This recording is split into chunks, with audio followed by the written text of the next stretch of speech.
Now, I think also narrative has a kind of, it refreshes your mind. You look at things in a different way. And so I'm going to give you another example taken from the course of Living in Space. And this is something which I have come to call the chunk chucker. And the chunk chucker is it's a Gedanken rocket. It's a very much simplified rocket which propels itself not by a continuous exhaust of matter, but by chucking some chunks out the rear. Okay. And this is actually inspired by a problem which you may remember, I remember from Howard University. It's a conceptual problem at the end, in which the book asks, which way will you get the most recoil velocity in the flat car? If everybody runs and jumps off it at once, or if they jump off it one at a time. And I like the problem for a couple of reasons. One was I made a mistake with it, and so I remember it vividly. But that's one of the curses of teaching. But the other is because after you think about it a little while, you can give an answer on a very nice qualitative argument. It's not so qualitative, but anyway, a nice argument by taking to an extreme case of, let's say, an essentially massless flat car with the people running along it. And in fact, you can also simplify it to two people, all right? So get rid of two. And now you think about it this way. And sort of underlying this argument I'm about to give you is getting an intuitive understanding of what you mean by exhaust velocity, what you mean by velocity relative to the flat car, because that's how fast the people can run. And let's say they can run at 8 meters per second off the flat car. And you say they both run 8 meters per second and they jump off together. The flat car is going to be going 8 meters per second the other way. It's essentially massless. The center of mass can't move. The two people will just stay there in space, skittering the flat car out from under them at 8 meters per second. Now I say, no, let's do this one at a time. And so the first person runs at 8 meters per second. The other one stands there waiting to see what happens. And of course, now you've got equal masses. I'm kind to one or the other of these figures. But we've got equal masses, and so one is going to be going 4 meters per second that way, and the other is going to be going 4 meters per second the other way. And so the recoil after one person jumps off is 4 meters per second. Now go back into the frame of the flat car and repeat. Last runner runs. In that frame, the flat car gets another 8 meters per second. Total, 12 meters per second. Answer, one at a time, is how you get the most recoil, not all together. So I like it because you can do it this way, and you can also do it the way it's done there in the algebra down at the bottom of the slide, where we've written down the conservation of momentum. A chunk delta m is thrown off, and it has a velocity relative to a stationary observer, the chunk velocity, and the mass that's recoiling is the mass of the system minus the mass of the chunk times the recoil velocity. And that's equal to 0, if all that is conserved. And here's the key idea. It's always the one that's tricky for students, which is that the relative velocity is the difference between these two increments, the recoil and the chunk velocity. And so when you put that back in and solve for the equation, what you find, which is kind of lovely and not, to my mind, not intuitive, this is that the recoil increment is equal to the increment of mass thrown out divided by the total mass, the mass that includes that chunk that you've thrown out, times the exhaust velocity. And that's very nice because it makes some calculations rather simple. And so here is the chunk chucker. The chunk chucker is shown here with parameters which are not unrealistic for a real rocket. It has 9 mass units of fuel. It has 9/10 of a mass unit of structure mass, and it has 1/10 of a mass unit of payload. So it's about 1% payload that you get for putting all this, for all the stuff that you're going to throw away. You're going to get 1% payload out. This is actually a little more favorable than what NASA worked with. Getting a structure factor of 10% is a major engineering achievement. And they either made it or they were real close. I can't remember which. Anyway, underneath is a diagram which just makes the same points that I made to you before about the what happens when you exhaust. Except this is not a displacement diagram. The horizontal distance represents the velocity increment that it's gotten. So it's another one of these things that physicists do to us all the time. Show you something where you think it's obvious, but actually they mean something else. And here, you see in the first line, just right here, this is quite close to everybody jumping off at once. The three chunks are there. Since the flat car, which is this, has now a little bit of mass, it doesn't end up with the whole exhaust velocity mass. It ends up with 9/10 of it. And then you say, well, no, don't do it that way. Do it in three chunks. 1, 2, 3. And then this chunk will give you an increment of velocity, which represents where I'm moving the arrow here. The next chunk will give you another increment of velocity. The next chunk will give you a third increment of velocity. And instead of ending up at the exhaust velocity, you end up at 1.48 times the exhaust velocity. And this is all done right here, and it's very simple arithmetic, which was kind of the spirit of the course. I was trying to have a model of a rocket that didn't require calculus. And here you see the analysis. Here's delta m over m, 3 over 10. Here's delta m for the second one, 3 over 7, because now the system has expelled this. And here's 3 over 4. And you have to do this arithmetic, and you get the 1.48. The other thing you can do with this, which is kind of pleasant, is show that staging, multi-staging gets you something useful, because now you throw away the structure after you've expelled the chunk. And so the first one, 3/10, is the same, but the next one is 3 over 6.7, because you dropped 0.3 from the structure. The next one is 3 over 3.4, because you dropped another 0.3 from the structure. So the end of it is 1.63. So that's my story. And you can do a lot of other things with this that make points about some of the difficulties of rocket propulsion and how it works.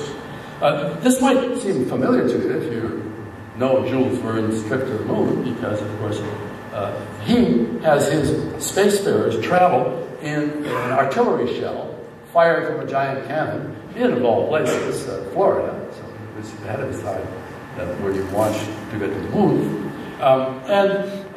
This is not quite the same as the chunk chucker, because the chunk chucker is more of a bazooka, and this is just an out-and-out artillery piece. But the effects would be very much the same. And you see we have some conceptual questions here to guide the student to answer, would you want to ride on this thing, or what would it be like?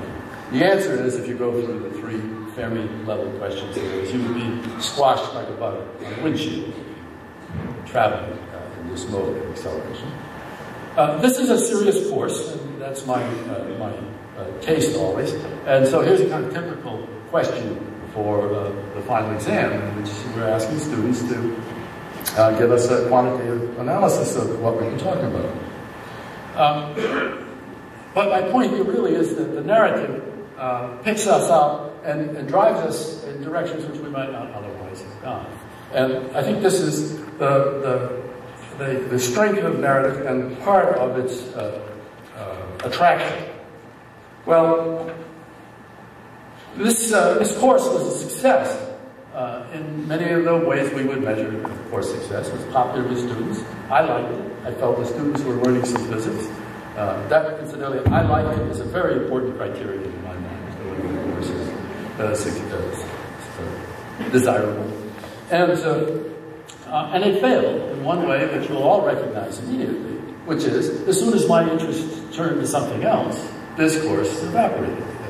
And a large body of materials assembled at considerable effort and very welcome help from the National Science Foundation, sunk deeper and deeper into file boxes. And this was before you even had digital preservation, when it was in the 70s. And so it's gone today, including, to my dismay, when I went to look for it, the manuscript of what's essentially a textbook for this course. But there you go. So this kind of ephemerality is often the failure of such courses. And that's not necessarily a bad thing. I mean, there should be courses that come and go in response to what you want. But if you're going to do something for the long run, you need a different approach. And so in the next effort, the next thing I want to tell you about is, again, a strongly narrative introductory physics course. And this one, you'll see I put a significant sense. Everybody recognize what this is? Yeah, you all recognize that. That's a plug, okay? And this is our book. All right. Okay, so we were suffering from the usual discontents with our introductory physics course. Too much stuff, too dry, too long before you get to tell any interesting stories. And we responded to this by doing a very severe remake of the introductory physics course at Holbrow. And we did it by developing it around a very strong narrative theme of, we will teach you the physics that you need to know to understand why we believe in atoms. So atoms become the central subject. Why we believe in atoms and why we believe in the properties that we ascribe to them. And when you say that's going to be your narrative, you will find yourself driven to make some very serious changes in your syllabus. And you'll find yourself driven to innovate in your laboratories. And you'll find yourself driven to innovate in a lot of ways that are time-consuming, but they're, on the whole, I think, fun for all of us. Now, I said that one of the lessons that you learn as you go on in this business is that these sort of one-off courses will disappear as soon as the author of the course becomes interested in something else.